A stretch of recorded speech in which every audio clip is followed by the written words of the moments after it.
Le vendredi, nous avons parlé de quelque chose de merveilleux, nos relations, l'amitié. Nous avons parlé de nos relations, l'amitié. Le vendredi, nous avons dit ceci dans notre méditation que nous vous avons partagé au travers de nos réseaux sociaux. Visons l'excellence en nous entourant des personnes dont nous définissons comme amis. Bien-aimés dans le Seigneur,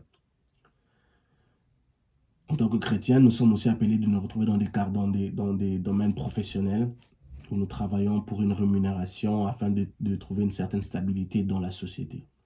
Ce n'est pas mauvais. C'est très bien. Dieu veut que nous puissions prospérer. Dieu veut que nous puissions être des sources de bénédiction. Qui dit source de bénédiction veut dire aussi que nous devons aussi nous retrouver dans un domaine de l'emploi, un domaine professionnel qui nous permettra d'obtenir un salaire et ce salaire qui pourra nous aider à bénir des membres de nos familles, d'en prendre soin. De la même manière que nous visons l'excellence dans le domaine professionnel, nous devons aussi viser l'excellence en nous entourant des personnes dont nous définissons comme amis. Le mot ami ne doit pas être pris à la légère. La sélection de nos amis ne doit pas être prise à la légère. C'est un domaine très glissant dont nous avons besoin du discernement et de la sagesse transmis par le Saint-Esprit pour faire une bonne sélection. Et ceci est très, très, très important. Le psaume 119, le verset 63, on parle. Ça, c'est très, très important. Le psaume 119, verset 63, on parle où il dit que non, je suis ami de ceux-là qui te craignent. C'est David qui le dit, je suis ami de ceux-là qui te craignent. La foi chrétienne, la croyance, doit être un des critères très, très importants. Un des critères qui joue un rôle très, très important dans la sélection de nos amis, de notre entourage, des personnes que nous appelons amis, qui ont foi en Dieu et en nous. Donc d'abord, premièrement, qui ont foi en Dieu, dans le psaume, ça c'est nous faisons fait référence du psaume 119, verset 63. Et qui ont foi aussi en nous, qui croient en nous, qui veulent nous voir progresser, qui ne se définissent pas amis juste pour un divertissement, non, mais qui sont là pour nous encourager. Et ça c'est très très important, de nous voir progresser. Et ayant pour but de nous voir prospérer dans tous les domaines de nos vies. Que Dieu nous aide à viser l'excellence dans ce domaine-là. Parce que ce domaine-là fait couler beaucoup d'encre de nos jours. Depuis la nuit des temps, je peux le dire. Et nous avons ajouté, l'apôtre Jean dit dans Jean chapitre 3, le verset 1 à 2, « Cher ami ». Il parle à Gaius. Il dit dans le verset 2, « Cher ami ». Il utilise le mot « ami ». Je souhaite que tu prospères à tous égards. Dans notre sélection d'amis, dans cette lancée de l'excellence, dans la sélection de notre entourage, nous devons avoir de ces personnes que nous considérons comme amis, des personnes qui souhaitent le bonheur pour nous et non le malheur. L'apôtre Jean, à propos disciple de Christ, dit « Je souhaite que tu prospères à tous égards ». As-tu des personnes tout autour de toi qui souhaitent le bonheur pour toi? Et s'il y a de ces personnes dont nous définissons comme amis, mais qui souhaitent le malheur pour nous, il est temps pour nous de nous en débarrasser. Il est temps pour nous d'en prendre des distances. Il est temps pour nous d'user plus de sagesse et de prendre des distances. Ça, c'est très, très important pour nous. Et il ajoute, et que tu sois en bonne santé physique. Il mentionne la bonne santé physique. Donc, il dit à tous égards. Et après, maintenant, il entre en profondeur.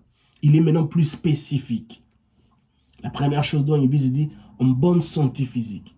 Donc, un ami qui te souhaite le bonheur dans ta santé physique.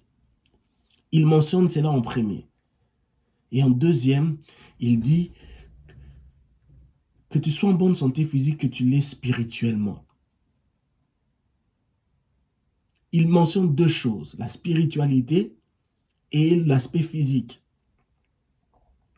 Et nous savons bien que la spiritualité prône au-dessus du physique.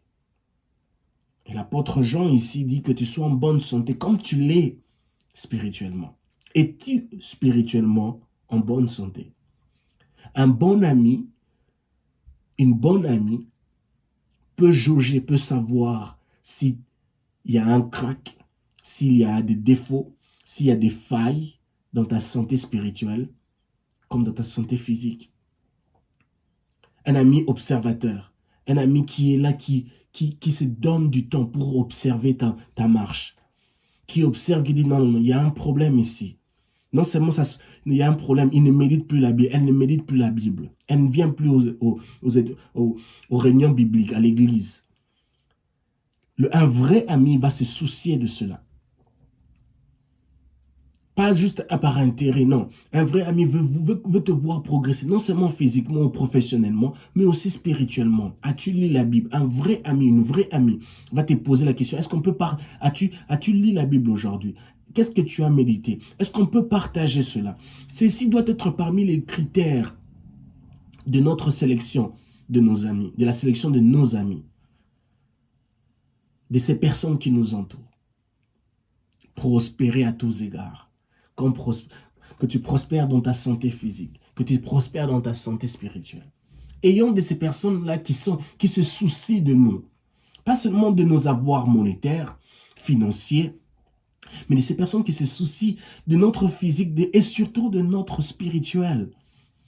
Si Jésus va bien, moi j'ai des amis qui ont l'habitude de me poser la question, est-ce que persévérant, comment va Jésus? Ayons dans notre entourage des amis qui nous posent la question persévérant, comment va le Saint-Esprit en toi aujourd'hui? Ceci va nous aider à prospérer, ceci va nous aider à réussir dans notre foi chrétienne, dans notre cheminement chrétien, dans notre cheminement avec le Seigneur. Et dans notre méditation du vendredi, nous avons mentionné quelques amitiés d'excellence dans la Bible. Nous avons Jésus et Lazare dans le livre de Jean, chapitre 11, le verset 3. Jésus et Lazare. Lazare était un des amis de Jésus. Marie dit, ton ami que tu aimes, Lazare, ton ami que tu aimes est mort. Un ami. Si Jésus avait un ami, et il s'appelait Lazare. Lazare, ton ami que tu aimes. Jésus avait un ami. Et je peux me dire que Lazare avait vu toutes sortes de choses avec Jésus, avec son ami. Toutes sortes de choses extraordinaires avec son ami. Et il est important pour nous en tant qu'enfants de Dieu de viser cela, d'avoir des amis vrais, des amis avec qui on prie, des amis avec qui on se fortifie, des amis avec qui on fait des échanges, on fait des partages, où on se critique pour de vrai, afin de changer, pas pour se détruire, mais afin de changer. Ce n'est pas facile parce que nous sommes humains. Mais avec Dieu, avec le temps, avec la patience, avec la persévérance, c'est possible. Nous avons David et Jonathan dans 1 Samuel chapitre 18, le verset 3. David et Jonathan, où ils ont signé ce pacte d'amitié. Où après, quand David et Jonathan et son père sont morts, David s'est souvenu de cela. Et il est parti chercher Méphibosheth. Que Dieu nous aide à avoir des bons amis, des bonnes personnes autour de nous. Visons l'excellence dans la sélection de nos amis. Ça va nous faire énormément du bien, ça va nous éviter de faire couler beaucoup d'encre dans nos familles, dans nos professions, dans nos relations, dans nos églises, dans nos communautés. Et nous avons Paul et Épaphrodite. Épaphrodite dont Paul définit mon compagnon d'armes. Ah, ça j'ai beaucoup aimé ça. Paul et Épaphrodite. Il définit Épaphrodite dans le livre de Philippiens chapitre 2, le verset 25, comme son compagnon d'armes. Seigneur Jésus, son compagnon d'armes. Seigneur, aide-moi à avoir des bons amis qui sont des compagnons d'armes pour moi, qui sont là pour me soutenir, à remporter une victoire, à remporter une situation, à traverser la vallée de l'ombre de la mort, à porter avec moi des armes, à porter avec moi des fardeaux. Ceci doit être notre quête. Ceci doit être notre quête et je vous en prie, bien-aimés dans le Seigneur. Visons cela, visons l'excellence dans la sélection de nos amis. Es-tu un ami, es-tu un compagnon d'armes pour une personne? Quelle était la dernière fois où tu as été un compagnon d'armes pour ton ami, pour cette personne dont tu définis comme ami, une amie? Compagnon d'armes dans les finances, compagnon d'armes dans le spirituel. Ceci est très très important pour nous. Et nous devons penser cela voir les choses dans cette optique-là. Compagnon d'armes. Nous avons vu Jésus et Lazare, David et Jonathan, Paul et Épaphrodite.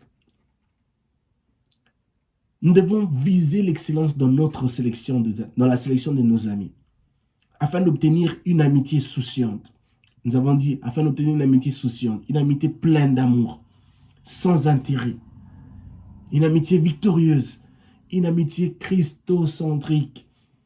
Cela veut simplement dire avoir Christ au milieu de notre amitié, afin d'obtenir la couronne de gloire. Que mon Dieu nous aide. Que mon Dieu nous aide. C'est ma prière. Que l'Éternel nous aide à viser l'excellence dans ce domaine-là qui fait couler beaucoup d'encre depuis la nuit des temps. Que Dieu vraiment nous aide.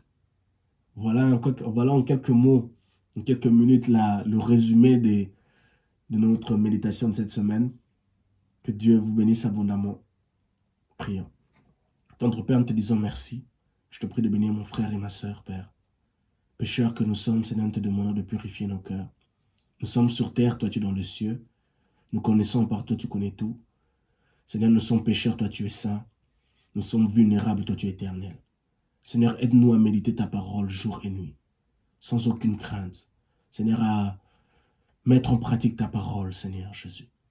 Veille sur nos vies et prends soin de nous. Au nom de Jésus. Amen. Que Dieu vous bénisse. Shalom chez vous.